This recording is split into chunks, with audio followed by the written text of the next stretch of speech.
The Architect's Key.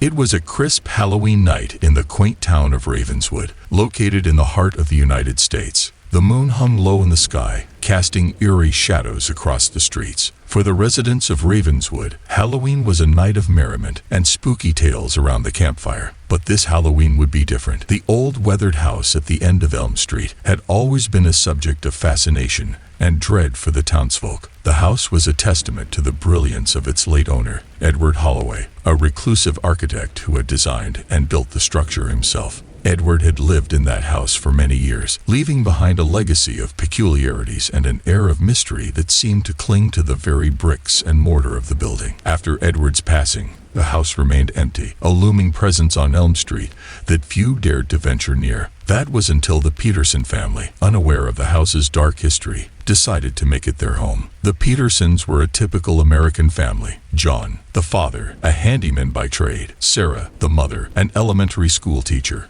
and their two children, Emily and Jacob, both excited to explore the mysteries of their new home. They moved in just in time for Halloween, and little did they know that they were about to become central characters in a story that would chill their very souls. From the moment they stepped into the house, the Petersons couldn't help but feel that someone was watching them, especially when they ventured into the basement. The basement had once been Edward Holloway's personal study, and the room seemed to hold the weight of secrets long forgotten. On Halloween night, as the children dressed up in their costumes and prepared for their candy adventure, John decided to confront the mystery of the basement. He had an old jacket, a family heirloom, that had seen better days. Every tailor in town had told him it was beyond repair, but John had a hunch that the house held the answer. Descending the creaky stairs into the dimly lit basement, John laid the old jacket on an antique chair and began to inspect the room.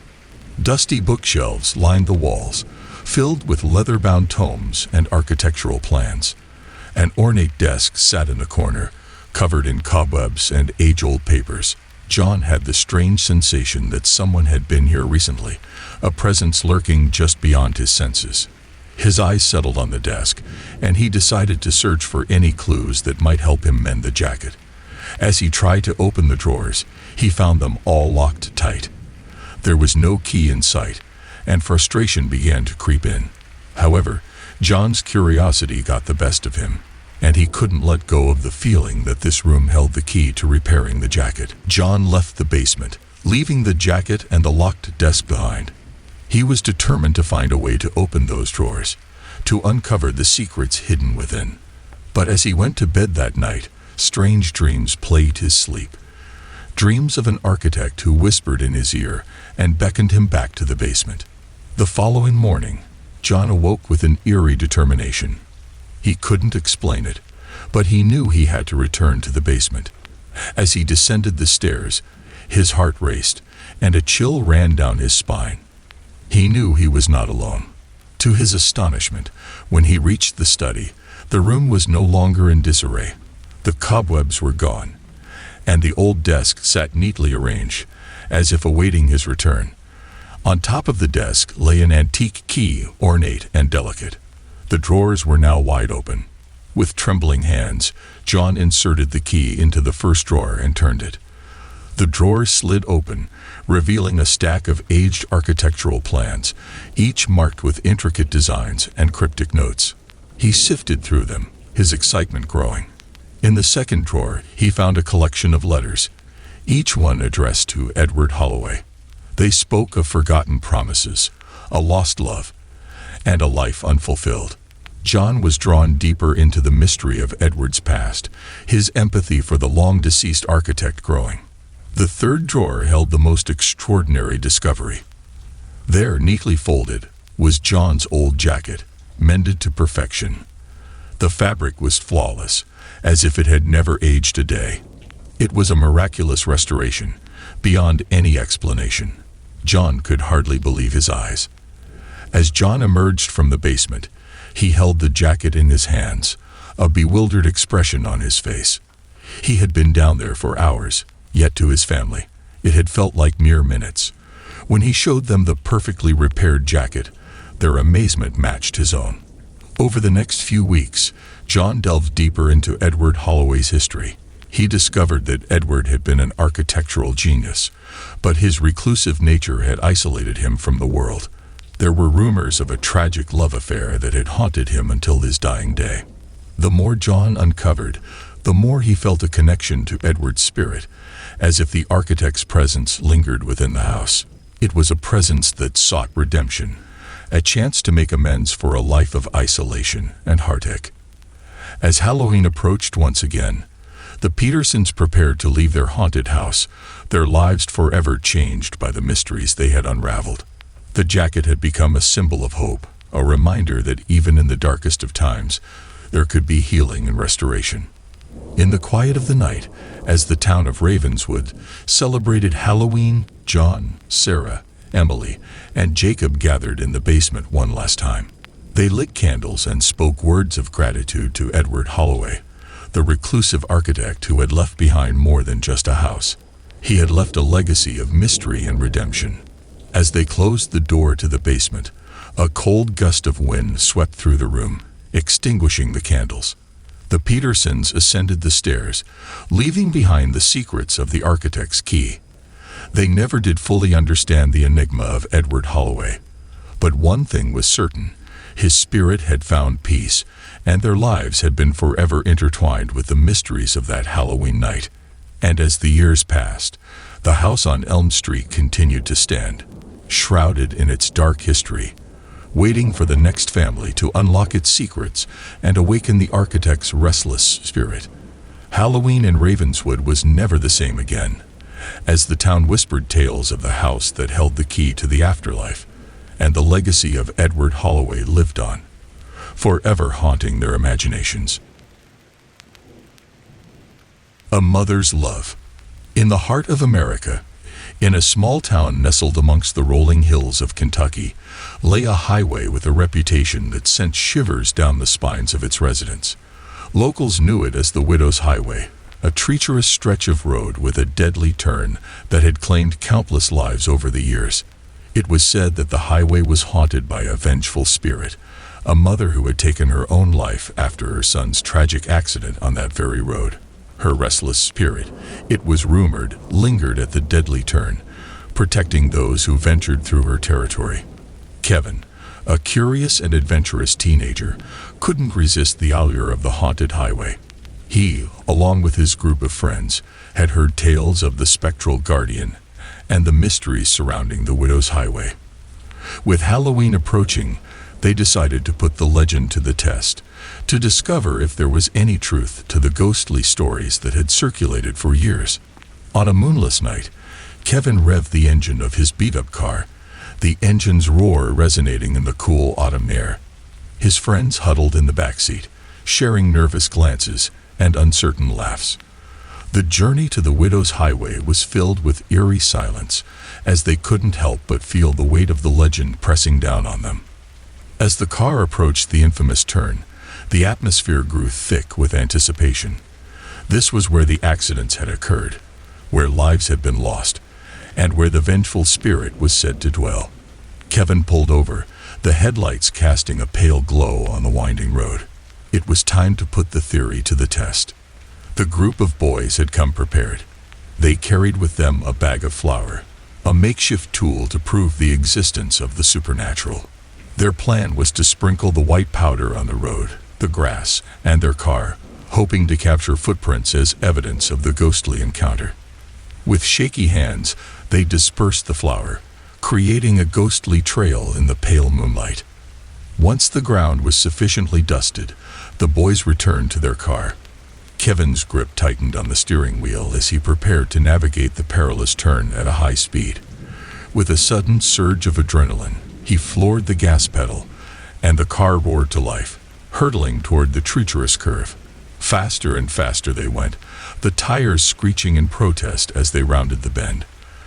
The air grew tense, and the boys' laughter turned to anxious silence. But just as they thought they had escaped the clutches of the legendary spirit, it happened. With a bone-chilling thump, the car came to an abrupt halt, as if an invisible force had slammed down upon it with immense strength. The impact was jarring, sending shockwaves through the vehicle. Hearts pounded in terror as the boys scrambled to comprehend what had just occurred. With trembling hands, they threw open the car doors and stumbled out onto the road. In the eerie glow of the moonlight, they saw it, two distinct, woman-sized handprints etched into the white flour on the hood of the car. The imprints were deep, as if they had been made by human hands, but there was no one in sight. Fear coursed through their veins as they gazed upon the chilling evidence before them. The legend of the widow's highway had just become all too real. The mother's spirit, the guardian of the deadly turn, had made her presence known, leaving a haunting mark that would forever linger in their memories. As the boys reluctantly returned to their car, the atmosphere was laden with an unspoken acknowledgement. They had delved into the unknown, tested the boundaries of the supernatural, and emerged with an encounter that defied all rational explanation. The legend of the widow's highway, and the mother's love that had transcended death, had left an indelible mark on their souls. Halloween in that small Kentucky town would never be the same. The tale of the widow's highway and the vengeful spirit who protected it would continue to captivate the imaginations of locals, passing down through generations as an enduring legend of love, tragedy, and the unexplained. The Ghost in the Hall. In a city steeped in history, on a gloomy autumn afternoon, 4 young women embarked on a shared adventure to start anew in an old, creaky New England apartment. The building exuded character and charm, with its wooden floors that groaned beneath their footsteps, and a long, dark hallway that snaked through the heart of the apartment, casting shadows that danced and swayed in the dim light. They were an eclectic group of friends, each with their own unique quirks and personalities. Sarah, the vivacious and outgoing one, took the master bedroom. Emily, the studious and organized roommate, occupied the room with the quaint view of the city's historic streets. Laura, the artistic and free-spirited soul, settled in the cozy attic bedroom. And finally, there was Claire, the quiet and introverted roommate, who chose the room at the end of the ominous hallway. The days passed, and the apartment quickly became their sanctuary, a space where their laughter and camaraderie filled every nook and cranny. Halloween was just around the corner, and they were eager to celebrate it in their charming, albeit slightly eerie, abode. It wasn't long before the apartment began to reveal its peculiarities, and the spirit of Halloween seemed to hang in the air all year round. The first strange occurrence took place a month after they had moved in. Sarah, always the spirited one, was the first to notice that her favorite stuffed teddy bear had gone missing.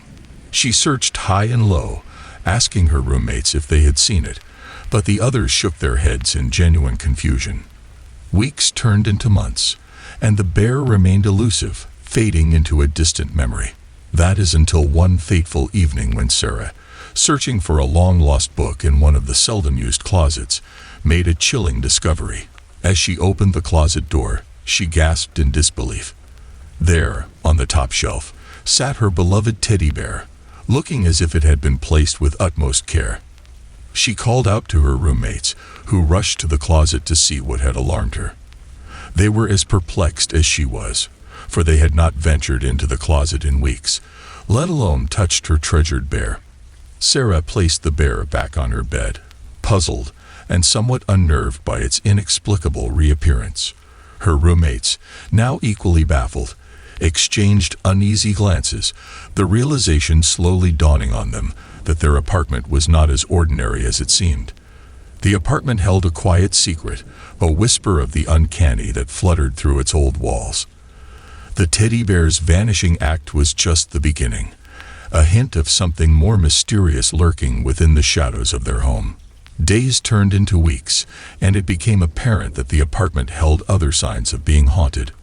Objects would shift from their rightful places when no one was looking, and the hallway, in particular, seemed to harbor an eerie presence.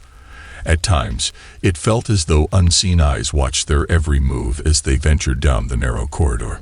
The girls never fully comprehended the source of these strange occurrences, and while they were unnerving, they did not feel malevolent.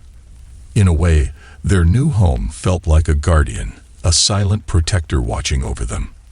Whenever the teddy bear would go missing for a few days, they now knew exactly where to find it, perched on the top shelf of the closet. The apartment had woven itself into their lives, its ghostly secrets becoming a peculiar yet accepted part of their daily existence. Halloween came and went, and the four friends celebrated in their peculiar apartment, feeling that they had indeed found a haven unlike any other. They laughed, they shivered, and they reveled in the mysteries that surrounded them. In the heart of the city, their charming New England apartment stood as a silent witness to the inexplicable, a place where the mundane and the supernatural coexisted. As the years passed, they moved on to new adventures and new homes, but the memory of their ghostly apartment, with its spectral teddy bear and the whispering hallway, would forever remain etched in their minds. Some mysteries are not meant to be solved, and some spirits linger on, weaving their enigmatic tales into the fabric of our lives. Echoes of the past. In the heart of a thriving city in the United States, a young bachelor by the name of Michael embarked on a journey that would forever change the course of his life. Having achieved success at an early stage of his career, he decided it was time to establish a place to call home. He purchased an old yet charming house, nestled within a historic neighborhood, with towering oak trees that shaded the cobblestone streets. The house exuded character, with its tall windows, creaky wooden floors, and an air of timelessness that whispered tales of the past. It was a place filled with echoes of history, each corner holding secrets and stories yet to be uncovered. Michael's life had taken a fast and furious turn, from a young, aspiring professional to a bachelor who now stood on the precipice of his dreams. The newfound independence and the allure of the old house drew him into its embrace. But as time passed, peculiar occurrences began to unfold, casting a chilling shadow over his newfound home. It all began on a quiet morning, the sun's rays gently filtering through the curtains as Michael awoke to the soft, melodious sound of running water. He bolted upright, disoriented and alarmed, the steady rush of water growing louder with each passing second. He rushed to the source of the disturbance, the bathroom. There he was met with an inexplicable sight. The bathtub faucet was on full blast, water cascading into the porcelain basin as if in a fevered frenzy. The room was steamy, and a haunting chill lingered in the air. Michael's heart raced as he gazed at the relentless stream of water, for he lived alone in the house. Panic and confusion swirled within him as he grappled with the notion of the supernatural. This unsettling episode shook him to the core, but it was merely the beginning of a series of inexplicable events that would soon plague his life. A week later, it happened again, but this time the eerie phenomena extended far beyond the confines of the bathroom. Every faucet in the house was turned on simultaneously, water gushing from the kitchen sink, the bathroom basin, and the shower. It was as though the very plumbing of the house had come alive. Terrified and desperate to understand the bizarre happenings, Michael reached out to a local repairman, a seasoned expert in all things plumbing. As the repairman examined the pipes and assessed the water damage, he seemed visibly shaken, a tremor in his voice as he conversed with Michael. "What's wrong?" Michael inquired, his eyes locked on the repairman's troubled expression.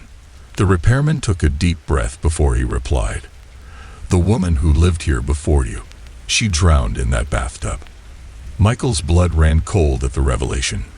The house, he realized, was harboring a secret, one that defied the boundaries of time and space.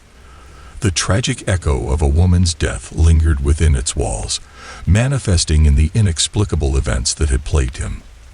The repairman, while the local legend in his own right, could offer no explanation or solution to the haunting phenomenon. Michael's once charming house had become a place of fear and uncertainty, the echoes of the past resounding through every corner, leaving him haunted by a presence he could neither see nor understand. As the days turned into weeks, Michael grappled with the paranormal activity that had taken hold of his life. He questioned whether the woman's spirit was trapped within the house, seeking some form of redemption or release. The bathroom, her final resting place, had become the epicenter of her restless presence. Haunted by the enigma of the woman's death, Michael contemplated the history of the house, its secrets, and the inexplicable events that had unfolded. He lived in a state of perpetual dread, wondering if the restless spirit of the previous occupant would ever find peace. The story of Michael's house would forever remain shrouded in mystery, its conclusion eluding him. The echoes of the past were a constant reminder that some enigmas are destined to remain unsolved, and the mysteries that dwell within the walls of an old house can endure for generations, waiting to be revealed by those who dare to step into its history-laden embrace. No one steals twice. In a quiet and unassuming town in the heart of the United States, nestled among the bustling streets and neighborhood shops, there was a modest convenience store that held the secrets of its own. Jen, a high school student with a penchant for after-school snacks, had made it a daily ritual to visit this particular store. And over time, she had developed a warm friendship with the store's kind and welcoming cashier, Lucy. Lucy was a motherly figure to Jen, always ready with a smile and a word of encouragement, and their daily interactions had forged a bond that transcended mere customer and cashier. It was during one of their friendly chats that Jen's curiosity got the better of her. "How would you stop someone if they tried to steal from the store?" Jen asked one day, a hint of intrigue in her voice. Lucy's response was cryptic, her eyes bearing a mysterious glint. "Oh, no one ever steals anything from here twice. The store won't let them." Jen was taken aback, unsure of what to make of Lucy's enigmatic statement. She dropped the subject, not wanting to pry into a conversation that seemed to venture into the realm of the inexplicable. As the weekend passed, Jen returned to the store at the beginning of the school week, her mind still grappling with the strange words that Lucy had spoken. She entered the familiar shop, the comforting aroma of freshly baked goods and coffee wafting through the air. But her sense of ease was soon disrupted. Inside the store, she found Lucy in conversation with two police officers, their badges glinting in the soft store lighting. It was clear that something unsettling had occurred. Jen couldn't help but overhear snippets of their discussion as she pretended to browse the snack aisle. It turned out that a man had attempted to steal from the store earlier that day, a crime that did not go unnoticed by Lucy. He had grabbed merchandise, dashed to the exit, and fled in his car. However, his escape had taken an inexplicable and deadly turn. The police officers listened intently as Lucy recounted the events. "His car brakes mysteriously failed," she explained, her voice filled with an eerie calm. "He lost control, and his car went soaring off a cliff. I didn't know he'd even come in." Jen's heart raced as she stood in the shadowy aisles, her pulse quickening with dread. The words echoed in her mind. No one ever steals twice. The police continued to question Lucy, seeking answers to the inexplicable tragedy. Her responses remained consistent. She had been in the back room, completely unaware of the events that had unfolded at the front of the store. As the investigation continued, Jen grappled with the eerie sense that the convenience store held secrets far beyond her comprehension. The notion that the store itself had a way of ensuring that those who attempted to steal from it would meet a bizarre and tragic fate was incomprehensible. The police left, their inquiries unresolved, and Jen was left with more questions than answers. She watched as Lucy returned to her duties, her calm facade remaining unshaken, the enigmatic words, "No one ever steals twice," lingering in the air. The incident left a mark on Jen, a sense of unease that would never fully dissipate. She continued to visit the store, her friendship with Lucy remaining intact, but the unspoken truth of the store's supernatural protectorate haunted her. To this day, the store stands as a place of both warmth and fear, a place where secrets and mysteries intertwine, waiting for those who dare to venture into its enigmatic depths. The events of that fateful day remain unexplained, a testament to the eerie and otherworldly power that protects the store, ensuring that no one steals twice. When the candle burns. In the heart of a picturesque American city, where quaint neighborhoods and cobblestone streets held secrets of their own, three young girls decided to embark on an adventure that would forever change the course of their lives. It was the eve of Halloween, and the moon hung high in the dark sky, casting eerie shadows that danced in the soft glow of dimly lit streets. The trio of friends, Clara, Emma, and Lily, had gathered for a sleepover at Clara's family home. The atmosphere was filled with laughter, the playful energy of young hearts unburdened by the complexities of the world. However, there was a shadow that loomed over their gathering, a melancholic one. Clara had recently lost her beloved grandpa, a man whose wisdom and stories had filled her life with warmth and love. His absence was felt deeply, especially on this night when memories of him came flooding back. As the hours grew late, the girls, fueled by the adventurous spirit that often dwells within the hearts of the young, decided to dabble in the unknown. They spoke in hushed tones, their voices laced with excitement, as they decided to hold a séance. Clara, in particular, had the yearning to reconnect with her late grandfather, to seek solace and guidance from his spirit. With a sense of both trepidation and excitement, they gathered candles and a few personal items that had belonged to Clara's grandfather. There was his beloved watch, a cherished cigar case, and a faded photograph that captured the essence of the man they sought to reach. These artifacts held memories and connections that they hoped would bridge the gap between the realms of the living and the deceased. The girls arranged themselves in a circle, their hands entwined, as they settled on the living room floor. The candles flickered, casting a warm and intimate glow, while the watch, cigar case, and photograph were carefully placed at the center. The room seemed to hold its breath in anticipation of the mysterious and the inexplicable. The Curse of the Eldest Son. In a city in the United States, nestled within the diverse tapestry of cultures and communities, there resided a family with roots that reached back to the ancient lands of Pakistan. Inaya's parents had come to the United States, carrying with them traditions and beliefs that bridged the gap between the old world and the new. Their story was steeped in the customs of arranged marriages, and it was a story that would unravel into a dark and haunting tale.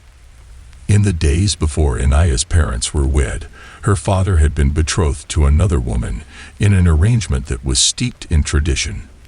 It was an engagement that had been decided by others, one that disregarded the desires of the heart. The prospect of this arranged marriage weighed heavily on him, a burden that cast a long shadow over his future. Faced with a future that seemed devoid of happiness, he made a fateful decision, one that would set in motion a chain of events that would forever change the course of his life and that of his family. He broke off the arranged marriage, casting aside the expectations and traditions that had bound him. The woman who had been intended to be his wife, consumed by a deep despair, was rumored to have sought solace in the dark and forbidden arts of black magic. Whispers of her mystical endeavors spread through the town, fueled by fear and superstition. One day, the woman confronted Inaya's father in the street, her eyes burning with a sinister intensity. She approached him, her voice an eerie and haunting lament, as she screamed that she had placed a curse upon his eldest son. The words hung in the air like a dark omen, a malevolent force that sought to seal the fate of the unsuspecting son. Inaya's father, stricken with fear and disbelief, dismissed the woman's ominous declaration. It seemed impossible, inconceivable, that a curse could take root in the modern world, where reason and logic were the guiding principles of existence. Time passed, and the family moved forward, their lives filled with the promise of a new beginning in a foreign land. They had children, and Inaya's older brother, as the eldest son, bore the weight of the curse that had been cast upon him. The curse, it seemed, was not a mere superstition. On his 18th birthday, a day that should have been filled with celebration and hope, Inaya's older brother met a tragic and untimely end. A car crash, sudden and devastating, claimed his life, leaving a void of grief and despair that would never be filled. Inaya's family was left in shock, grappling with the inexplicable loss of their beloved son and brother. The curse, it appeared, had manifested in the cruelest of ways, snatching away a life that had barely tasted the dawn of adulthood. The air was heavy with a silence that echoed with the weight of sorrow, and Inaya's father found himself haunted by the woman's chilling declaration.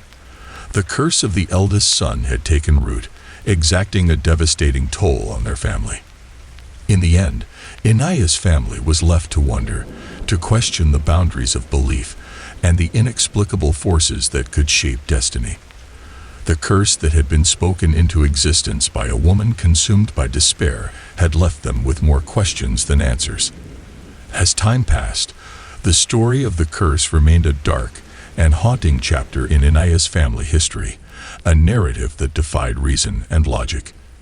The events that had transpired remained shrouded in mystery, the curse of the eldest son leaving its mark on their lives, a reminder that the inexplicable forces of the world could not always be understood or explained.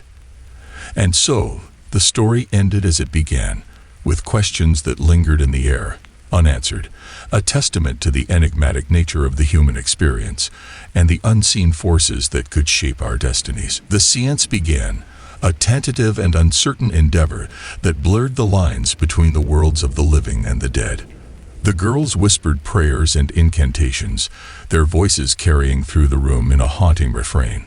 The atmosphere thickened, charged with an unseen energy that sent shivers down their spines. Suddenly, as if the world had tilted on its axis, the candles began to flicker with an eerie intensity, their flames dancing with an otherworldly fervor. The hands on the grandfather's watch, once still, began to spin wildly, their movement devoid of any logical explanation. Clara's heart swelled with a mixture of emotions, hope, fear, and a profound longing. It felt as though her beloved grandfather was reaching out to her, letting her know that he was near. She hesitantly began to speak, addressing him with words of love and questions that had been left unanswered in the wake of his passing. But the room was not as it seemed, and the presence they had summoned was far from benevolent. In the midst of the seance, the atmosphere grew heavy, and the once warm flicker of the candles turned into an ominous, malevolent force. With a sudden, inexplicable surge of power, one of the candles was torn from its place, propelled by an unseen and terrifying force.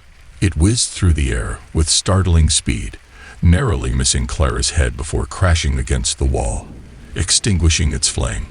Clara sat there, shaken and speechless, her heart pounding with fear and disbelief. The room was filled with an eerie silence, as the girls realized that what had manifested before them was not the spirit of Clara's beloved grandpa. It was a force beyond their understanding, an entity that had been disturbed and had lashed out in anger. Clara, with trembling hands, uttered words of dismissal and brought the seance to an abrupt end. The candles flickered once more before returning to a tranquil glow, their malevolent dance coming to a halt. The artifacts remained still, as if the room itself was exhaling a sigh of relief. The lesson was clear, and it resonated within the hearts of the three friends.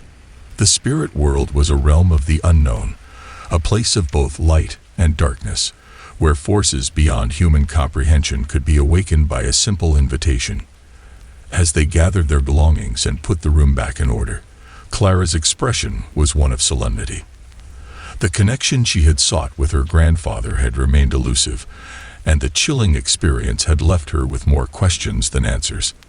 The unseen forces that lingered in the shadows were not to be taken lightly, and the seance had been a stark reminder of the perils that lay hidden in the unknown.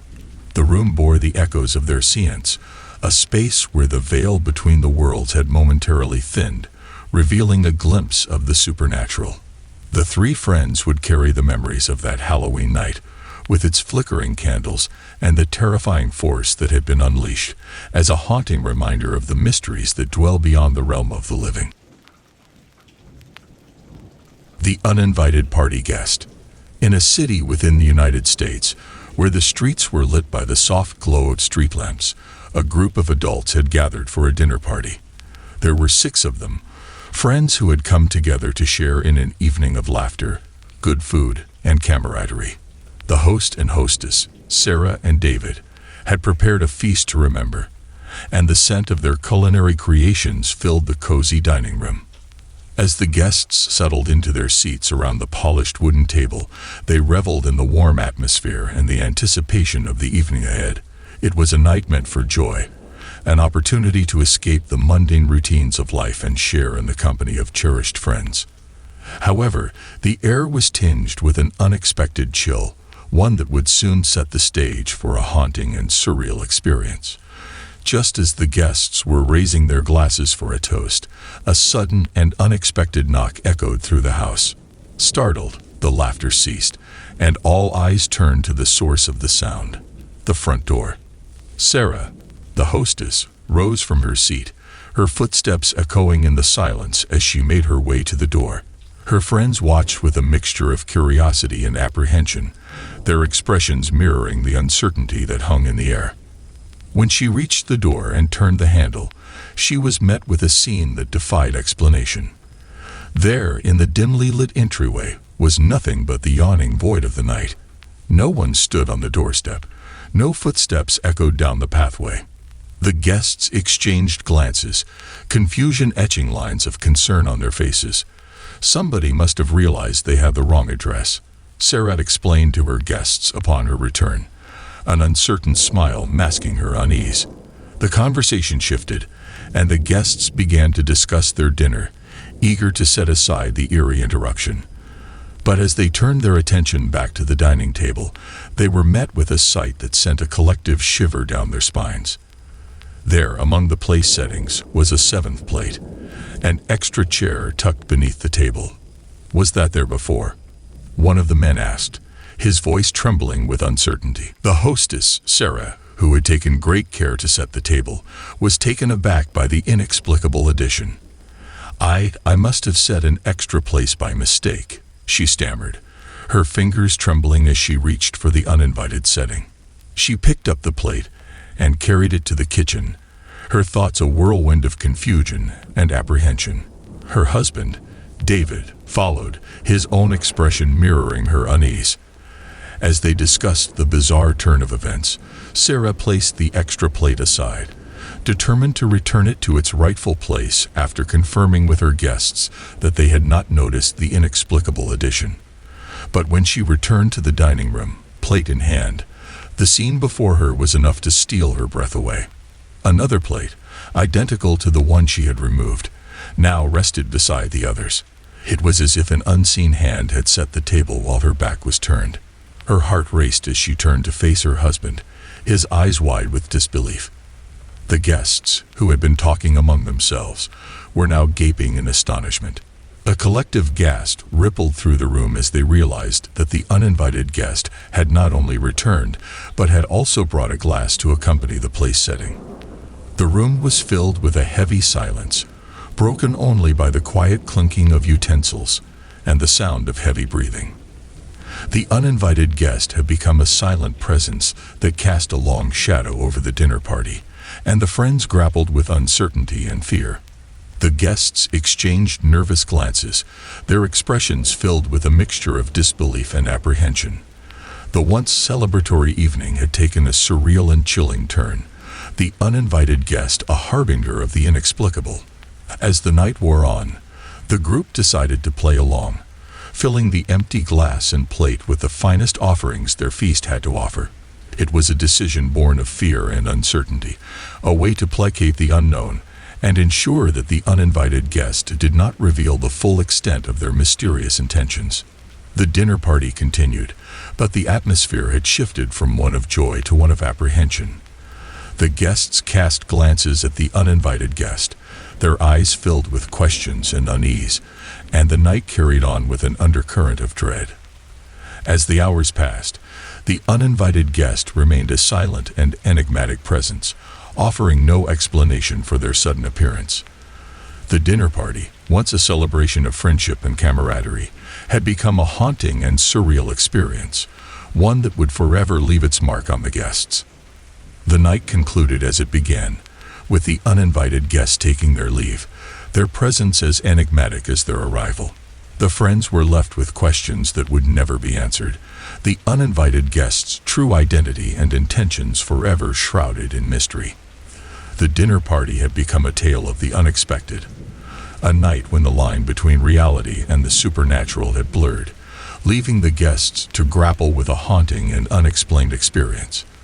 The uninvited guest, it seemed, had arrived with a purpose known only to themselves, and their enigmatic presence would forever remain a haunting and unsolved mystery. After hours, in a quiet, unassuming city in the heart of the United States, a small clothing store stood tucked away on a corner street. It was an unremarkable place by day, with its tidy rows of clothes and neatly arranged displays. But as the sun dipped below the horizon, casting long shadows that stretched across the city, the store would take on a life of its own. Valerie, Ginny, and Kelly were the last employees left in the store, their evening shift nearing its end. The clock on the wall read 9 o'clock, signaling the approaching closing time.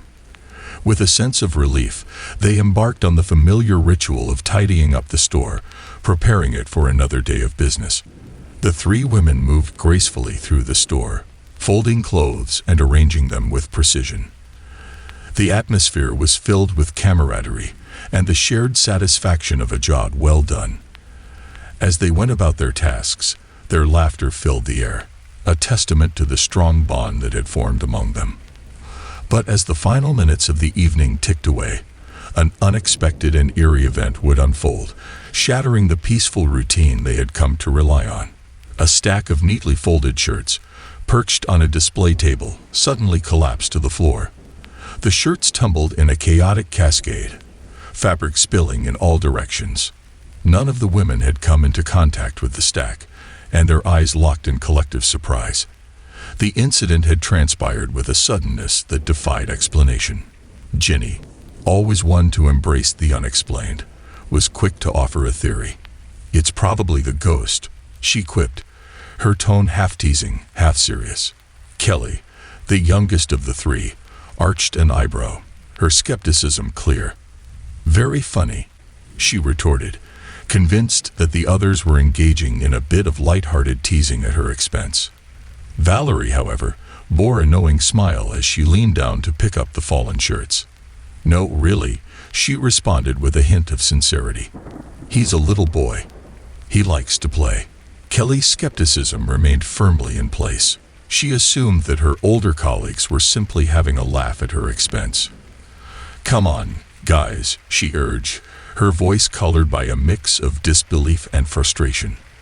"Let's not mess around. We need to finish up and go home." With the pile of shirts returned to its rightful place, they continued their cleanup, but the incident left a lingering unease in the air. As they worked, the once familiar surroundings seemed to take on an unfamiliar, almost surreal quality. The minutes ticked away, and soon the clock announced the end of their shift. The women gathered their belongings and prepared to leave, eager to put the unsettling incident behind them. They bid farewell to the store, not knowing that the true test of their beliefs was yet to come. As they approached the door, a sudden rush of air seemed to sweep through the store, an unseen presence that whispered secrets of the unknown. The women exchanged wary glances, their voices hushed in the face of the inexplicable. But the true revelation was yet to come. Kelly, in her eagerness to leave the unsettling atmosphere behind, made her way into the back room to retrieve her keys. The room was a dimly lit space, filled with the echoing silence of the after hours.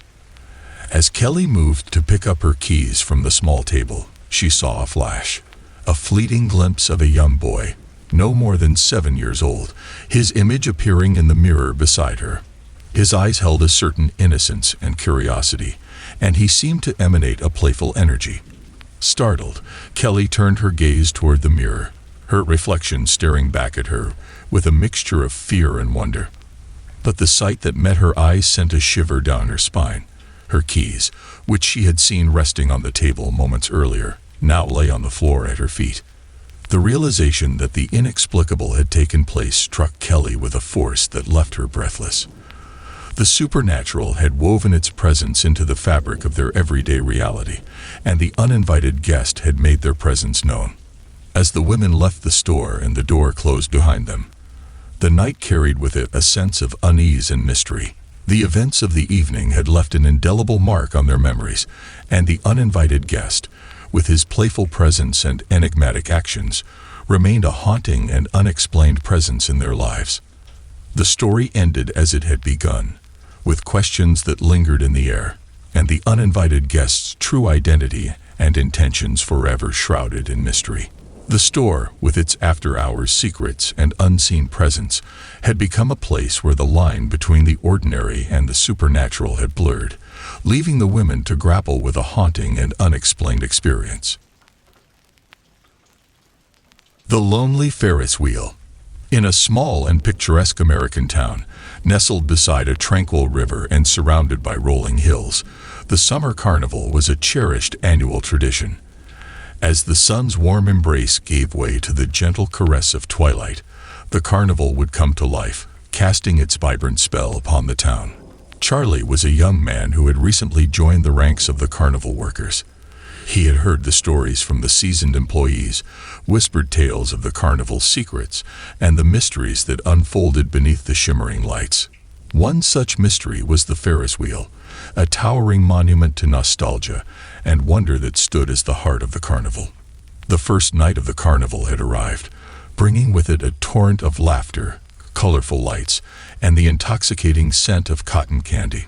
The town's residents and visitors flocked to the carnival grounds, their faces painted with excitement. But as the night wore on and the hands of the clock inched closer to closing time, the once bustling carnival was transformed into a ghostly echo of its daytime splendor. The sound of laughter and joy dwindled to whispers, the neon lights flickered in muted protest, and the once lively rides now stood in silent anticipation of their next riders. It was during this eerie transition from bustling to deserted that Charlie found himself at the heart of the enigma, the Ferris wheel. As the operator in charge of the Ferris wheel, Charlie took his position in the small booth at its base. He watched as the last stragglers made their way to the ticket booth, ready to experience the grand spectacle one last time before the carnival closed its doors. Among them was a lone figure, a boy of no more than 8 years of age. The boy approached the ticket booth, his eyes filled with a quiet longing that tugged at Charlie's heart. "One for the Ferris wheel, please," the boy requested, extending a small ticket toward him. Charlie accepted the ticket but couldn't help but inquire further. "Where are your parents?" he asked with concern, the carnival's emptying grounds leaving him with a sense of unease. The boy's gaze remained distant, and he did not respond to Charlie's question.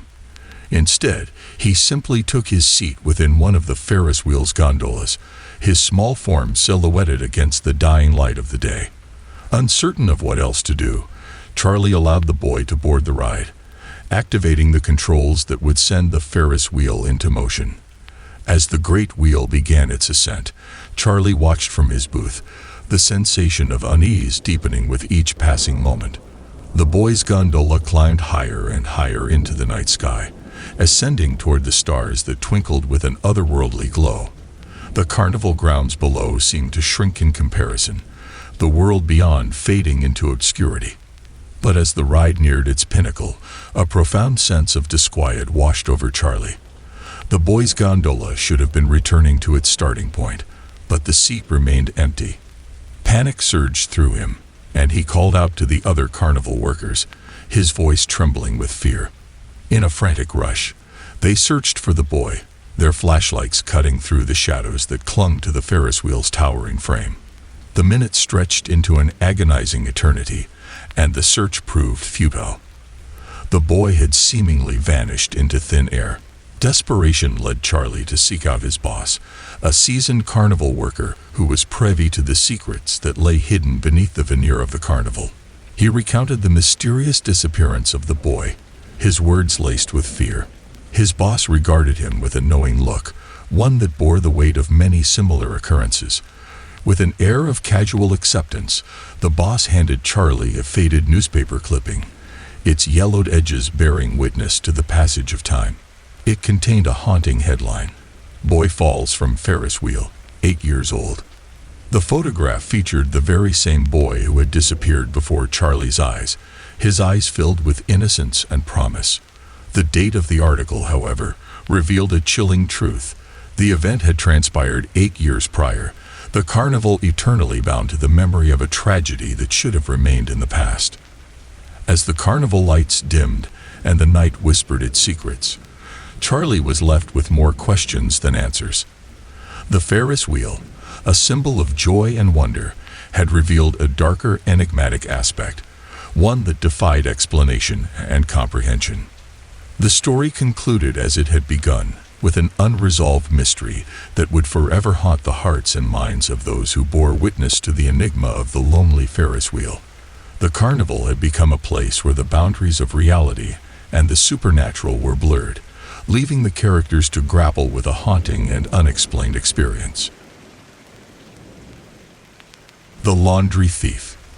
In the heart of a quaint, unsuspecting American city, nestled amid the bustling streets and suburban neighborhoods, there stood a charming house that beckoned its inhabitants with the promise of a peaceful life. A mother and her young daughter, Grace, had recently moved into this new home, their lives forever altered by the possibilities it held. The mother, named Sarah, was a dedicated and hard-working woman who often found herself consumed by the demands of her job. Her days were a flurry of activity, filled with meetings, paperwork, and the relentless pursuit of success. But in the quiet moments of reflection, she knew that the true reward of her endeavors was the life she could provide for her beloved daughter. The responsibility of managing the household fell largely upon Grace, a bright and resourceful girl with an abundance of youthful energy. With a heart filled with the determination to help her mother, Grace took on the roles of a diligent student, a caring daughter, and most importantly, a responsible homekeeper. Among her daily chores, the one that seemed to require her attention most often was the laundry. The house had a modest laundry room tucked away in the basement, a place where the hum of washing machines and the comforting scent of freshly cleaned clothes filled the air. Grace would often descend into this subterranean world, armed with baskets of soiled clothes and a sense of purpose. One ordinary day, Grace's footsteps echoed through the empty laundry room as she embarked on her familiar laundry ritual. She loaded the washing machine with her carefully sorted clothes, adding detergent and setting the machine to work its cleansing magic. She closed the door with a definitive click and turned her attention to other household chores, her youthful curiosity guiding her through the tasks. But when she returned to the laundry room to retrieve the now cleaned clothes, she was met with a startling sight. The washing machine's door had been lifted open, her brows furrowed in confusion, and she questioned her own memory. "That's weird," she murmured to herself, certain that she had securely shut the door. Shrugging off the peculiar occurrence as a minor lapse in attention, Grace retrieved her clean clothes and went about her day. However, the strange incident had cast a small shadow over her thoughts, an enigmatic puzzle she could not resist revisiting. In the days that followed, Grace found herself drawn to the laundry room again, a sense of curiosity compelling her to test the waters. With each load of laundry, she watched with bated breath, hoping to unravel the mystery of the open washing machine door. And yet, the inexplicable phenomenon repeated itself, always when she was not present to witness it. As if an unseen hand were at play, the door would be lifted open, revealing the freshly laundered clothes within. Grace's anxiety began to mount, her thoughts filled with uncertainty. The inexplicable event was made all the more unsettling by an unsettling pattern that began to emerge. Each time the washing machine door was mysteriously opened, one piece of her clothing would vanish.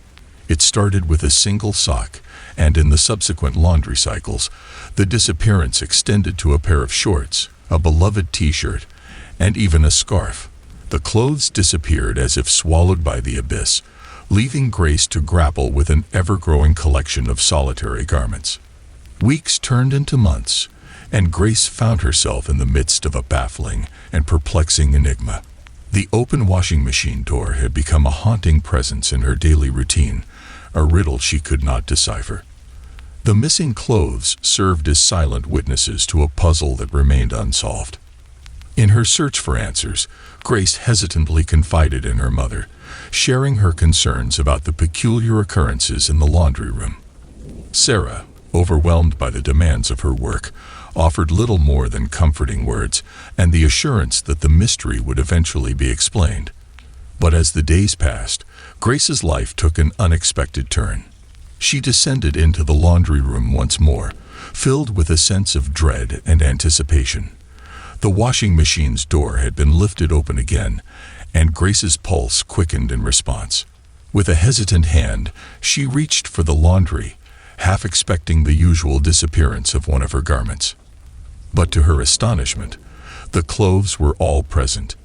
In fact, something peculiar had occurred in the laundry room, something that defied explanation. In place of the missing garments, a complete outfit had been arranged for Grace.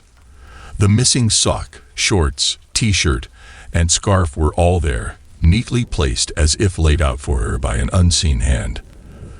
The garments appeared as though they had never been separated from the ensemble, creating an outfit that had not existed before. Fear mingled with wonder as Grace examined the ensemble before her. The clothes were clean and fresh, as if they had never been missing from her wardrobe.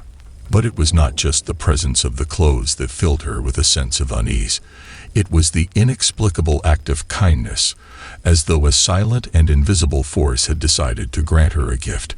The story of the laundry thief remained shrouded in mystery, a conundrum that could not be easily unraveled. Grace's days continued, filled with the routines of a young girl's life, while the laundry room retained its role as a sanctuary of enigma and intrigue. As the curtains of time fell over the laundry room, the answers remained hidden, leaving a trail of questions and uncertainty in its wake. The tale concluded with the same air of enigma that had shrouded its beginnings, a story that hinted at the existence of an unexplained presence that had woven its way into the fabric of daily life. For Grace, the laundry room had become a place where the ordinary met the inexplicable, and the boundaries between the known and the unknown remained tantalizingly blurred. The laundry thief had left its mark, a lingering enigma that would forever haunt the corners of Grace's thoughts. The child in room 213. In the heart of a bustling American city, where towering skyscrapers cast their long shadows over the labyrinth of streets below, lived a driven and ambitious executive named Emily. She had embarked on a business trip that was destined to play a pivotal role in her career. Her company had entrusted her with the task of sealing a major deal, a responsibility she embraced with unwavering determination. The executive's journey led her to a reputable hotel nestled amidst the urban landscape. Its grand facade and opulent interiors were a testament to its reputation, a place where comfort and luxury converged seamlessly. After a taxing day of meetings and negotiations, Emily looked forward to retiring to her room, number 213, for a much-needed respite. The hotel's polished marble floors greeted her weary footsteps as she approached the front desk, a courteous hotel clerk ready to provide her with the keycard to her designated room. Emily's anticipation of rest and relaxation surged, and she eagerly accepted the keycard, her fingers brushing against its smooth surface. She made her way to the elevators, the sterile and calming scent of the hotel's air fresheners filling her senses. The elevator ride was a silent ascent through the floors, and Emily's thoughts revolved around the intricacies of the business deal she was about to finalize. Upon arriving on the second floor, she strode purposefully to the door of room 213. As she inserted the keycard into the electronic lock, an uneasy sense of exhaustion washed over her. To her dismay, the door refused to yield to her attempts, the telltale green light flickering in defiance. With a frustrated sigh, Emily retraced her steps and headed back to the front desk, her irritation growing with each moment that passed. The hotel clerk issued her a new keycard, the assurances of its functionality delivered with practiced hospitality. Emily accepted the keycard with cautious optimism and returned to the elevator, determined to find the rest she desperately needed. She reached room 213 once more, her hopes rekindled by the promise of access. The keycard was inserted, and with a soft peep, the green light glowed. The door was unlocked, but Emily's relief was short-lived. As she pushed the door open, she was greeted by a scene that defied reason and sent shivers down her spine. Room 213 was cast in darkness, the dim illumination from the corridor hallway revealing only shadows and indistinct shapes within. A chill coursed through Emily's veins as she stepped into the room, her eyes darting around in search of the source of the unease that enveloped her. But it was not the empty room that sent her heart into a frenzied race. It was the figure that materialized before her in the shadows, a silhouette of a small child, standing silently in the dimly lit room. The figure appeared to be a young boy, his presence a stark contrast to the solitude that should have awaited Emily within her hotel room. Terror and confusion overwhelmed her as she attempted to comprehend the inexplicable situation before her. The child's visage was haunting in its simplicity, his features obscured by the inky darkness that seemed to cling to him. Yet there was no denying the unsettling presence of a child who should not have been there. Fear gripped Emily's heart, and her voice quivered as she called out to the hotel staff, demanding an explanation for the chilling encounter. Her frantic words echoed through the corridors as she attempted to flee from the room, but the presence of the child remained an enigma she could not escape. Back at the front desk, her face pale with fear and bewilderment, Emily recounted the eerie encounter to the hotel staff.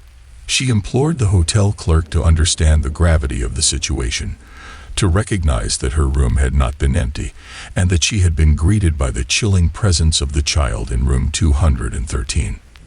The hotel clerk, however, bore an expression of bewildered disbelief, his assurances of "no one has checked in but you" serving as an unsettling contrast to the reality Emily had experienced.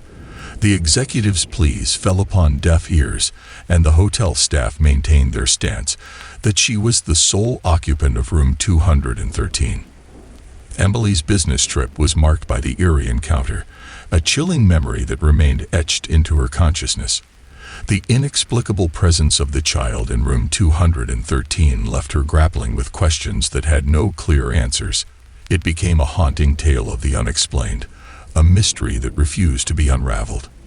The story concluded as it had begun, shrouded in the enigmatic presence of the child in room 213, a presence that remained unexplained and unreconciled.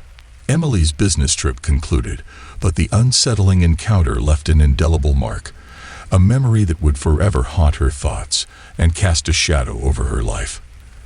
As the city's streets bustled with life and its towering buildings reached for the sky, the enigma of room 213 remained a reminder that there were mysteries that could not be easily explained, even within the boundaries of the everyday world. The traveling photograph. In the heart of a sprawling American city, where the ceaseless flow of life and the ebb of human existence converged, Anna found herself navigating the complexities of urban living. Her life was a testament to the transient nature of the world, where change was a constant companion. Among the bustling streets and towering buildings, Anna had forged a connection that was both cherished and irreplaceable. Her faithful companion had been a golden retriever named Bo, a source of unbridled joy and unwavering loyalty. Bo was more than a pet. He was a confidant, a friend, and a cherished member of the family. Together, Anna and Bo had traversed the city's parks, strolled along its vibrant streets, and found solace in each other's presence. Bo's love was boundless, and Anna treasured every moment spent with him. The bond between them transcended the limitations of language, expressing itself through gentle nuzzles, wagging tails, and soulful eyes that spoke of a love that was both unconditional and profound. But life is a series of fleeting moments, and the day arrived when Bo's loyal heart ceased to beat.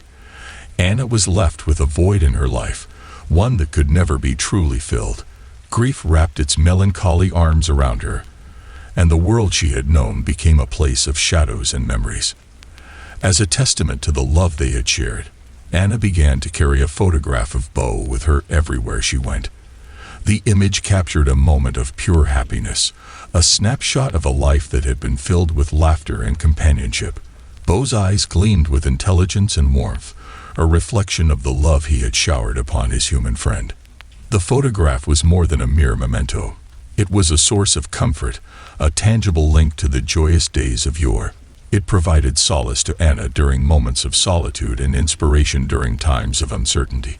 In her heart, Bo remained alive through the photograph, a constant presence that transcended the boundaries of time and space.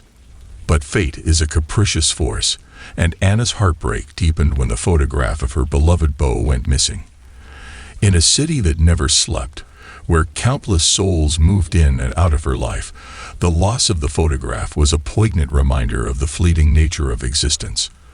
Anna searched high and low, retracing her steps and visiting every place she had ventured. She scoured her apartment, sifting through the nooks and crannies in the desperate hope of recovering the cherished photograph. Days turned into weeks, and yet the photograph remained elusive, slipping through her fingers like a wisp of smoke. The heartache of losing Bo had been profound, but the loss of the photograph that had offered solace became a wound that refused to heal. Anna's connection to her faithful friend felt frayed, as if a thread had been torn from the tapestry of her life. A year passed, marked by the changing seasons and the relentless flow of time. Bo's birthday arrived once more, a day that had once been filled with laughter and treats. Anna had kept the memory of her loyal friend alive in her heart, despite the ache of loss. On this special day, she embarked on a quiet journey, visiting places that had held significance in her life with Bo. The park where they had played, the street where they had taken their daily walks, and the cafe where they had shared countless cups of coffee, all bore witness to her silent tribute to her beloved companion. As the day drew to a close, Anna returned to her apartment, her heart heavy with the absence of Bo's physical presence. She entered her closet, the space where Bo's leash and belongings had been lovingly preserved, a testament to the memory of their shared experiences. It was within this hallowed space that the inexplicable occurred. As Anna opened the closet door, her eyes fell upon a sight that defied explanation. Nestled next to Bo's old leash, among the items that held precious memories, lay the photograph she had lost a year ago. Her hands trembled as she retrieved the photograph, her heart overflowing with a mix of emotions that ranged from disbelief to unbridled joy. The image of Bo's loving face, his eyes filled with warmth and intelligence, stared back at her from the photograph. "Good dog, Bo," Anna whispered, her voice filled with gratitude and love. The reunion with the cherished photograph felt like a miracle, a gift that transcended the boundaries of time and logic. Bo's birthday had become a day of reconnection, a moment when the love they had shared was rekindled. The tale of the traveling photograph remained an enigma, an unsolved mystery that defied the constraints of reason. Anna's connection to Bo, her faithful friend, was a bond that transcended the tangible and the explainable, existing in a realm of the heart that knew no bounds. As the bustling city continued its relentless rhythm, the photograph became a testament to the enduring power of love and the unexplained mysteries of life. Anna held it close to her heart, a source of comfort and inspiration, a cherished reminder of a faithful companion who would forever remain in her memories and in the photograph that had found its way back into her life. The story concluded, as enigmatic as the day the photograph had returned, leaving its mystery to linger in the realms of the unexplained.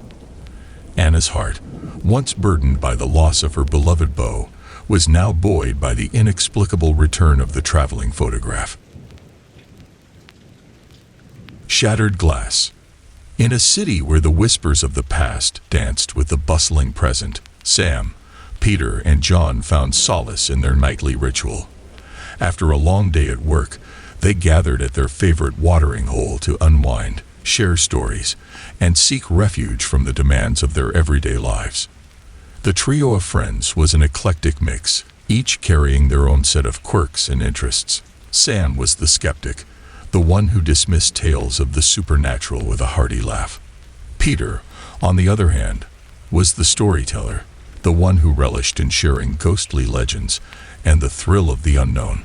John, the peacemaker, held a foot in both camps, respecting the mysteries of the world yet remaining open to rational explanations. This particular evening, as they convened at the bar, Peter was the harbinger of a chilling narrative. "They say this place is haunted," he declared, a mischievous glint in his eye, as he revealed the chosen venue for the night's revelry. The others exchanged amused glances. Sam's skepticism manifested as an arched eyebrow, while John simply chuckled. They were certain that Peter's proclamation was nothing more than the latest chapter in his collection of ghost stories, a narrative designed to tantalize the imagination. Unperturbed by their disbelief, Peter led the way, and they took their seats in a cozy booth, their laughter and camaraderie filling the air. The bar exuded an atmosphere of history, where the past mingled with the present, creating an ambience that was both inviting and enigmatic. Their drinks arrived, and the glasses clinked together, ready for the customary toast that marked the beginning of another evening of friendship and camaraderie. However, fate had other plans in store for the trio on this fateful night. As the friends raised their glasses, a peculiar and unsettling phenomenon unfolded. In an instant, both Sam and John's glasses shattered into a myriad of glass fragments, scattering across the table like a frozen explosion. Shock and confusion washed over their faces. The unexpected event left them bewildered, as shards of glass sparkled in the dimly lit booth. The echoes of their laughter were replaced by a stunned silence. Their waiter approached, a calm and practiced demeanor on his face, as though he had seen this happen countless times before. "Apologies," he said with an apologetic smile. "That happens sometimes." The friends exchanged perplexed glances. The moments that followed were a blend of curiosity, disbelief, and an eerie sense that something inexplicable had occurred. Sam, the skeptic, was the first to voice his skepticism. "It must have been a weird coincidence," he suggested, attempting to rationalize the unexplainable. John, the intermediary, pondered the peculiar incident. He was the type to explore the middle ground, seeking explanations that balanced the known and the unknown. Perhaps there was some unseen force at play, he mused, his voice tinged with uncertainty. Peter, the storyteller, was the one who relished such mysteries. A grin played on his lips as he contemplated the possibility. Maybe the tales of this place being haunted aren't just stories after all, he mused, his eyes twinkling with intrigue. The trio's night had taken an unexpected turn, one that left them pondering the enigma of shattered glass. They continued to meet and frequent the establishment, hoping for more glimpses into the unexplained. Yet the bar held its secrets close, inviting them to explore its haunted history, a place where the past and present intersected in mysterious and chilling ways. As time passed, Sam, Peter, and John found themselves entangled in an inexplicable web of occurrences that defied rational explanation. The shattered glass was just the beginning, a prelude to a series of unsettling events that bound them to a place where the past had not yet relinquished its hold on the present. The bar, with its haunted reputation, became a nexus of curiosity and trepidation. Its mysteries remained veiled, its secrets buried beneath layers of history. The three friends, united by their experiences, continued to delve into the enigma of shattered glass, their journey into the unexplained far from over. As the city's heartbeat reverberated around them, they ventured into the realm of the supernatural, where skepticism collided with curiosity, and the boundaries between reality and the unexplained blurred. The bar's legacy lived on, an unending source of fascination and intrigue for those who dared to seek the truth behind the shattered glass. The Daughter's Scarf. In a remote and desolate corner of the United States, where harsh winters turned the landscape into a frozen tundra, a chilling tale unfurled one fateful night. The road stretched endlessly before a lone traveler, the snowy tempest obscuring the path ahead, and the biting cold seeping through the vehicle's aged windows. It was a night fraught with isolation and danger, where darkness and swirling snowflakes conspired to conceal the unknown. Behind the wheel, a man, whose name would soon be etched into the annals of a terrifying mystery, navigated his car through the blizzard. He was on a journey, not by choice, but by necessity.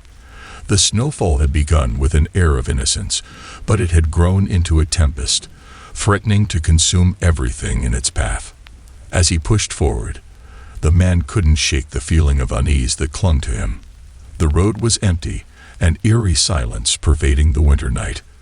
The world outside was transformed into an ethereal expanse of white, and the only companions he had were the gusts of wind that howled like spectral voices.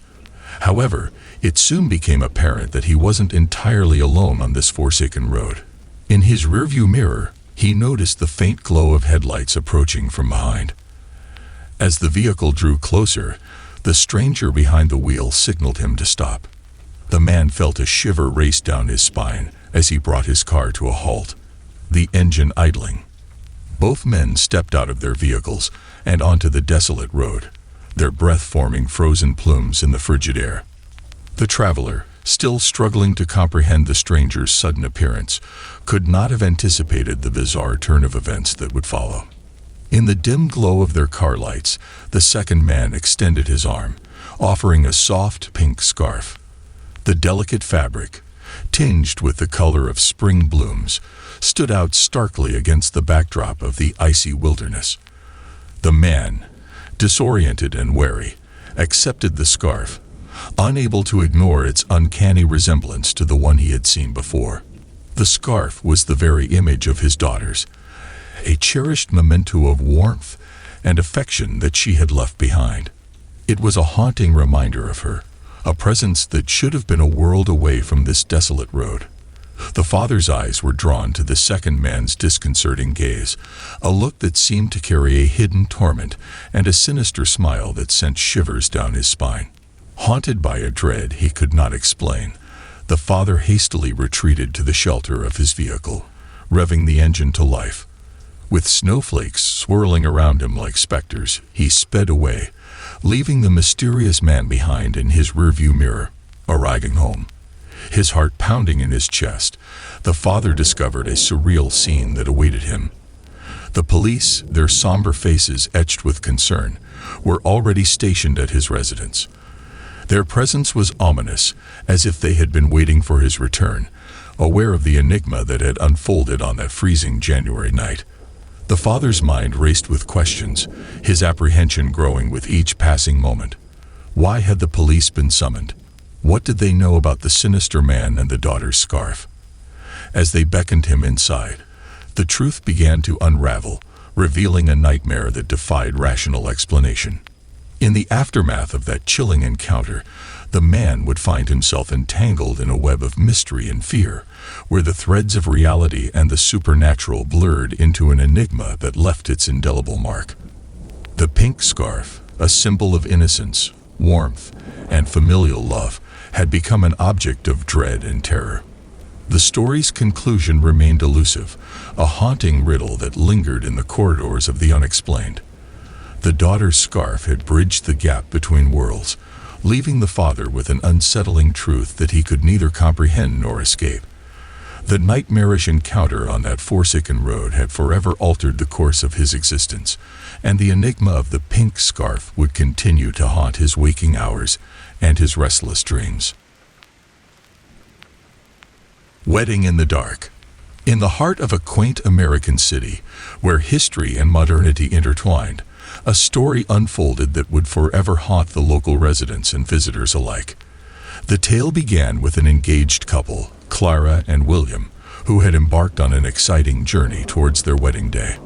They had envisioned their special day to be a celebration of their love, and the place they held dearest to their hearts was the intimate and charming restaurant nestled amidst the bustling streets of the city. This restaurant held a special place in their love story, where they had shared countless romantic evenings, whispered sweet promises, and declared their love under the soft, amber glow of its candlelit tables. The day arrived, awash with anticipation and excitement. The sky above was a cerulean canvas, a perfect backdrop for the joyous occasion that would unite two hearts as one. The couple exchanged vows in a quaint chapel, their love echoed by the melodious choir and embraced by their closest friends and family. As the newlyweds made their way to the restaurant for the reception, laughter and celebration filled the air. The restaurant was adorned with fragrant bouquets of flowers, the tables adorned with elegant tableware, and the lights cast a warm and inviting glow. It was everything they had ever dreamed of, a night to remember for a lifetime. But as the hours passed, their perfect day took an abrupt and devastating turn. Clara, in her radiant wedding dress, descended the restaurant's spiral staircase to greet the arriving guests. The air was filled with laughter and music as she made her way to the bottom step. It was here, in a cruel twist of fate, that tragedy struck. The bustling atmosphere, the bright lights, and the joyous celebration proved to be a stark contrast to the dark fate that awaited her. A misstep, an unexpected stumble, and Clara fell, a helpless and fragile figure tumbling down the unforgiving stairs. Her radiant smile faded in an instant, her laughter silenced as she succumbed to a tragic accident. The love story that had begun with such hope and happiness took an unexpected and heart-wrenching turn. Clara's life was extinguished on that very staircase, and the joyful celebration morphed into a somber and mournful occasion. The reception was marred by grief and disbelief, the guests struggling to come to terms with the stark and cruel reality that had unfolded before their eyes.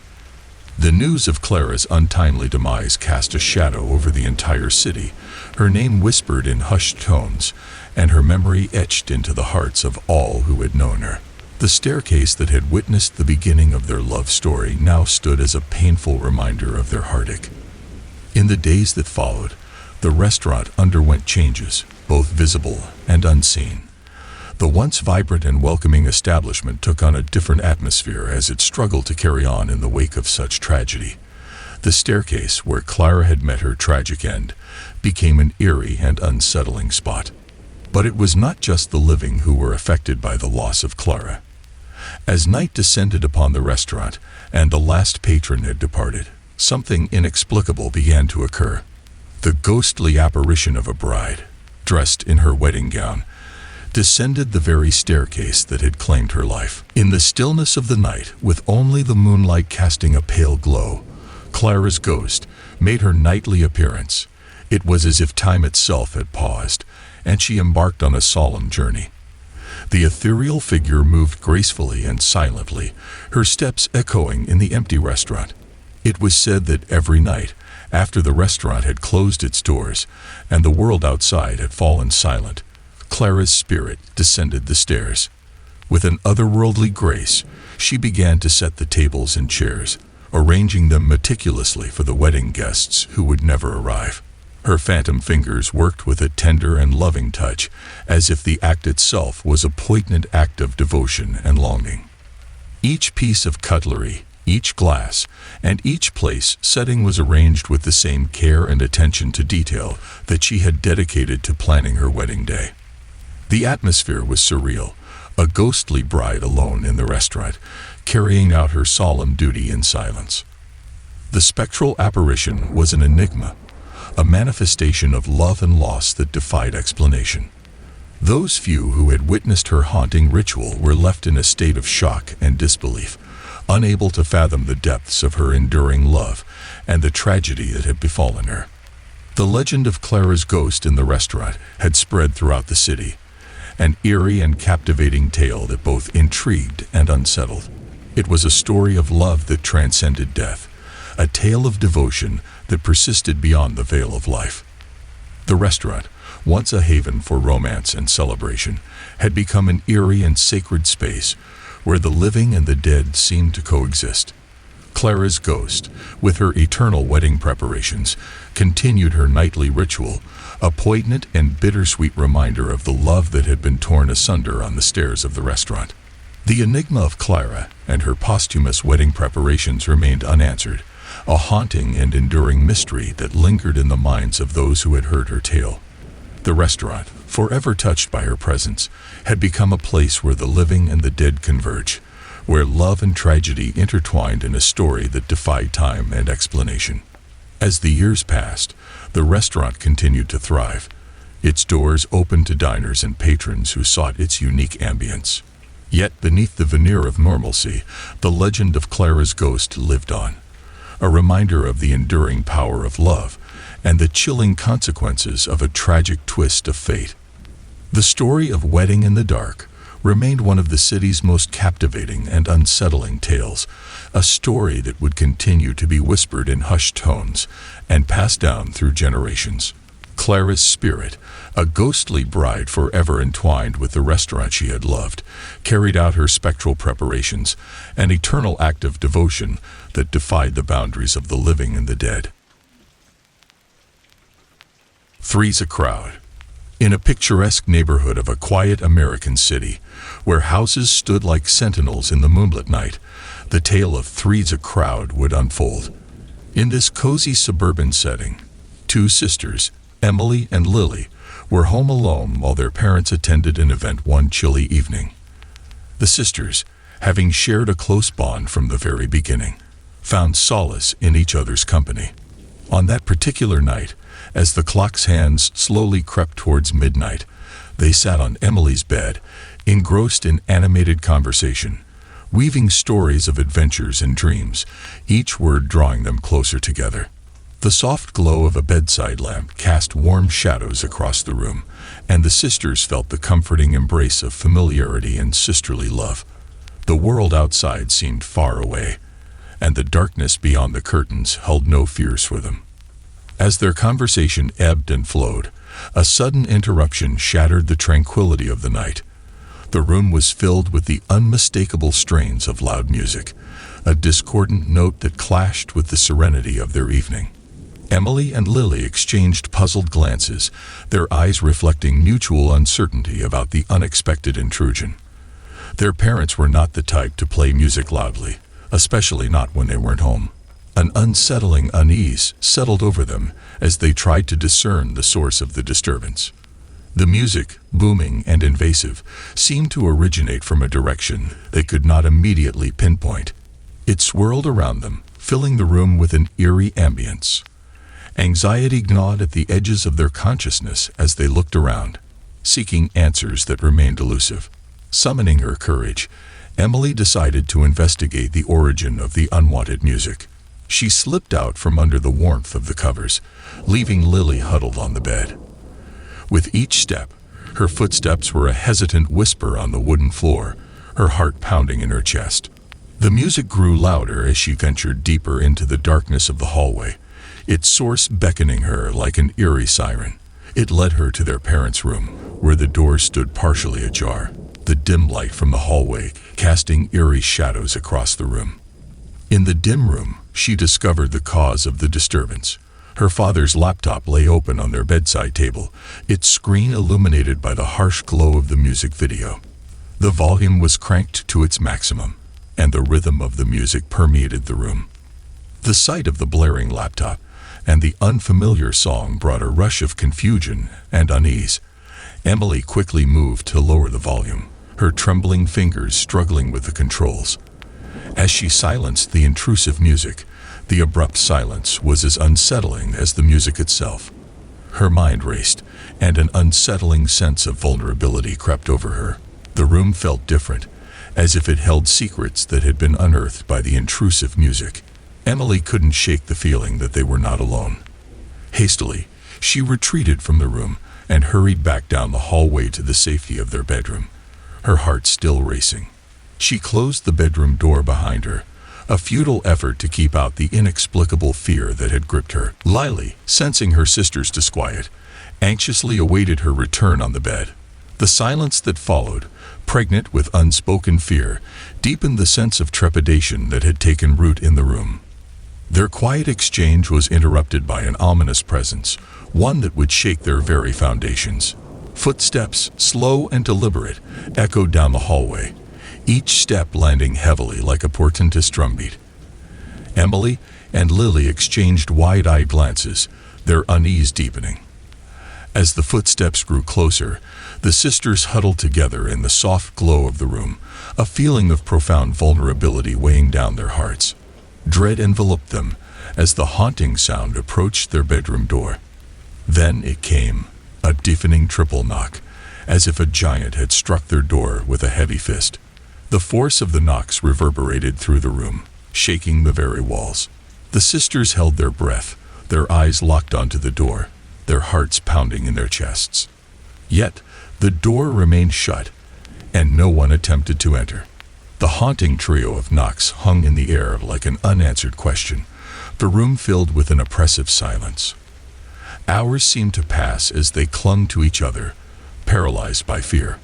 The ominous presence, whoever or whatever it may have been, never crossed the threshold. The hours of darkness gradually gave way to the timid light of dawn, but the dread lingered in the room. The incident had left a mark on the sisters, a chilling memory that would forever bind them in the unspoken understanding of an inexplicable encounter. The presence in the hallway, the haunting knocks, and the unanswered questions would forever remain etched in their minds. The story of Three's a Crowd would become part of the city's folklore, an unsettling tale that left questions unanswered and fears unspoken. It was a story of an inexplicable intrusion, a chilling encounter that defied explanation, and a presence that ventured close but never crossed the threshold. As the years went by, the incident would be retold in hushed tones, a ghost story whispered in the dark corners of the city. Emily and Lily, though forever affected by the encounter, would find solace in their unbroken bond, their silent understanding of the unexplained terror that had visited them that fateful night. A psychic warning.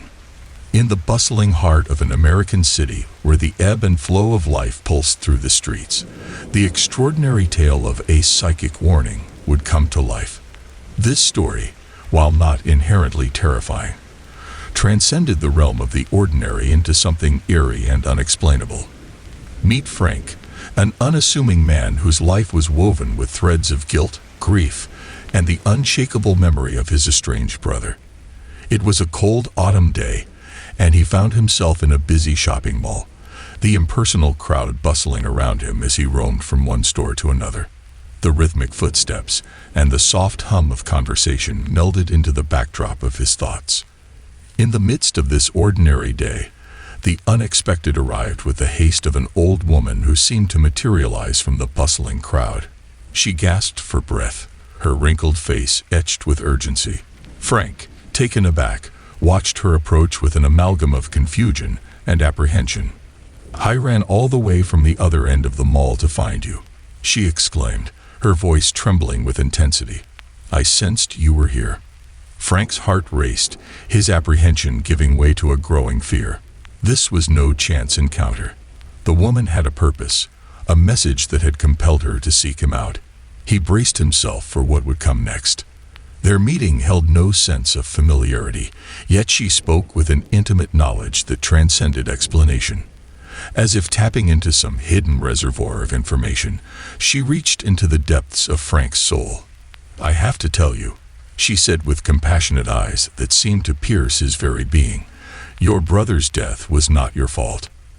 Frank stood frozen, as though the ground had shifted beneath his feet. The woman's words reverberated through his entire being, shaking the foundations of his grief. His brother's memory had long been an unhealed wound, a burden he had carried alone. His brother, a soul ensnared by the clutches of addiction, had been a troubled figure in Frank's life. It was a burden he had tried to alleviate, to save his brother from the abyss of his own making. But his attempts had been in vain, and the guilt he bore was a heavy shroud that had weighed him down, year after year. As Frank grappled with the overwhelming emotions that cascaded over him, the old woman's voice held a warmth and sincerity that began to chip away at the fortress of his pain. "Your brother doesn't blame you," she said, each word a soothing balm for his wounded heart. It was as though she had divined the deepest corners of his soul, providing solace for a grief that had consumed him for too long. With a sense of fulfillment, as if she had achieved her purpose, the enigmatic woman took a step back. Her compassionate eyes met Frank's one last time before she turned away, merging once more with the sea of shoppers. She disappeared into the anonymous crowd, leaving Frank standing alone in the midst of the bustling mall. His emotions lay bare. As he stood there, an unfamiliar lightness filled his chest. A sense of release washed over him, as if the weight he had carried for so long had been lifted by an unseen hand. Frank's eyes brimmed with tears, and for the first time in years, he allowed himself to grieve without the oppressive burden of guilt. The inexplicable encounter in the mall had offered him closure, a peace he had never thought possible. It was a message from the beyond, a psychic warning that had rewritten the story of his brother's death and the heavy guilt that had shackled him. Though no conclusions could be drawn from the mysterious encounter, the experience remained etched in Frank's heart. It was a story he would share with no one, a tale that transcended the ordinary and ventured into the realms of the unexplained. In the busy heart of the American city, where the rhythms of life played on, the memory of the psychic warning lived on in Frank's soul, a message of forgiveness, redemption, and a burden finally laid to rest. When art imitates life a little too closely. In a quaint neighborhood in the heart of Maryland, there was a house that stood out like a macabre masterpiece every Halloween season. While the town's residents looked forward to the unveiling of the new decorations with eager anticipation, few ever ventured to meet the person responsible for these extravagant displays. He was a loner, shrouded in mystery, and the entire neighborhood knew him solely for his unwavering Halloween spirit. As autumn's chill descended upon the town, the anticipation for the grand unveiling grew. The air became laden with excitement as whispers of the house's ghoulish transformations filled every corner of the community. The annual event had grown into a local tradition. Families would gather together, huddled in warm jackets and clutching cups of hot cocoa, awaiting the spectacle. The new theme for this year's Halloween display was inspired by the infamous Vlad the Impaler. The decorations were grotesque, taking horror to new extremes. Bloodied mannequins were pierced through with wooden stakes, positioned in gruesome tableaus reminiscent of the historical figure. It was a masterpiece of the macabre, and the town was divided in its reaction. While some praised the artistry and dedication of the homeowner, others found the display revolting and disturbing. A sense of unease began to settle over the town as the level of realism in the mannequins caused many sleepless nights. Concerned parents argued that it was far too graphic for their children and pleaded for its removal. In response to the growing controversy, a town official decided to visit the man responsible for the disturbing decor. She knocked on the front door of the house, her knuckles rapping against the wooden surface. Silence greeted her. Knocking again, she grew impatient as her calls for attention remained unanswered. As a last resort, she pressed the doorbell. The chime echoed in the stillness of the neighborhood, but still, there was no response. Puzzled and somewhat unnerved, the official glanced around the yard, her eyes scanning the grotesque mannequins. Her attention was suddenly drawn to an overpowering, putrid odor that hung in the air, enveloping her senses. An unusual number of insects swarmed around, a stark contrast to the time of year. Concern deepened within her as she approached one of the mannequins. She reached out to examine the craftsmanship of the sculpture. The detail was eerily lifelike, and she couldn't help but be impressed by the sheer realism. But as her fingers brushed against the mannequin, she was met with an uncanny sensation. The texture beneath her fingertips was soft and smooth, cold to the touch, like the flesh of a living being. Her heart raced as shock and horror intertwined. Trembling, she lifted her trembling finger away from the mannequin. The realization dawned upon her, crashing down with the weight of a nightmare. The mannequin wasn't a mannequin at all. It was a human being, or what remained of one.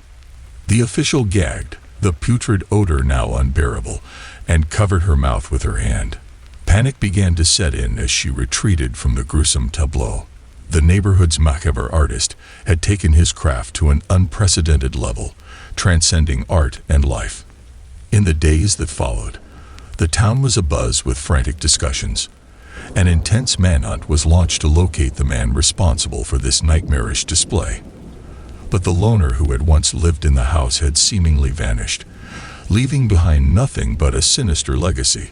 Today, the house remained a haunting symbol of the chilling events that transpired that Halloween season. It was a true haunted house, a place where art had imitated life a little too closely, and where the line between the living and the dead had been eerily blurred. A voice in the desert. New Mexico's vast desert landscape stretched out before them, a seemingly endless expanse of sand and sky. Two young men, Josh and Dan, had embarked on a camping trip to escape the confines of their busy lives. They were in their 20s, seeking adventure and solace in the barren beauty of the desert.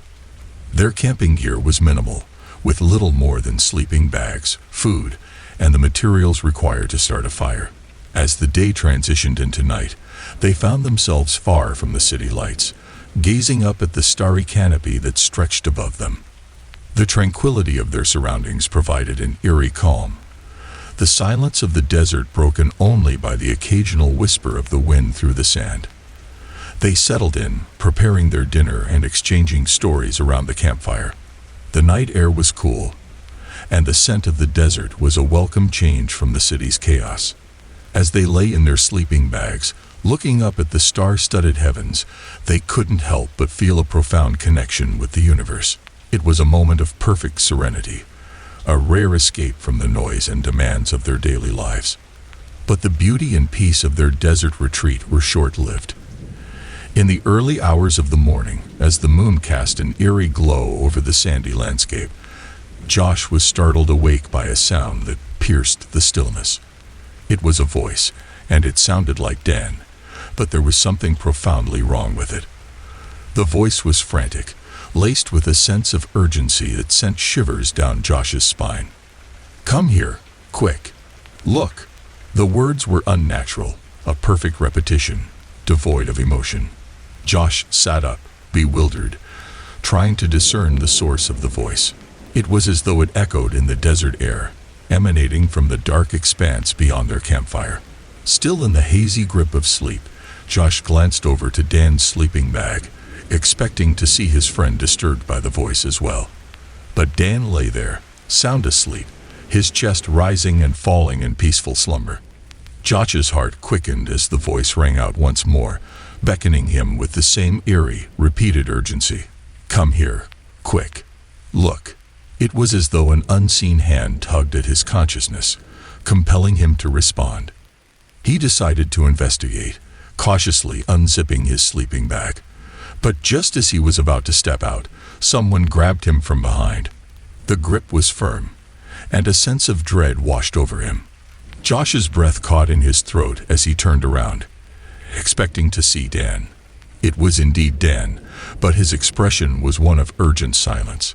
He held a finger to his lips, cautioning Josh to keep quiet. Fear coursed through Josh as he realized that the voice that had called out to him was not Dan's. They exchanged a tense and silent glance, communicating their shared sense of dread. With Dan leading the way, they rolled up their sleeping bags as quietly as possible, leaving their campfire still flickering in the dark desert night. Without speaking, they'd moved away from their campsite, keeping to the shadows. The voice continued to call out, its unnerving repetition echoing in the desert.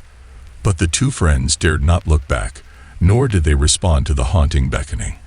They had no desire to discover the source of the voice or its intentions. As the first light of dawn began to break over the desert horizon, they put as much distance between themselves and the eerie voice as they could.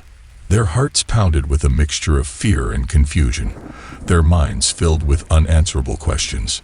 The desert had held a secret that had lured them into its depths, a voice that had called to them with unnatural urgency. To this day, Josh and Dan still do not know who or what was trying to lure Josh away into the vast, desolate expanse of the New Mexico desert. The mystery of that haunting night remains unanswered, an enigma that continues to cast a shadow over their lives, a voice in the desert that defies explanation.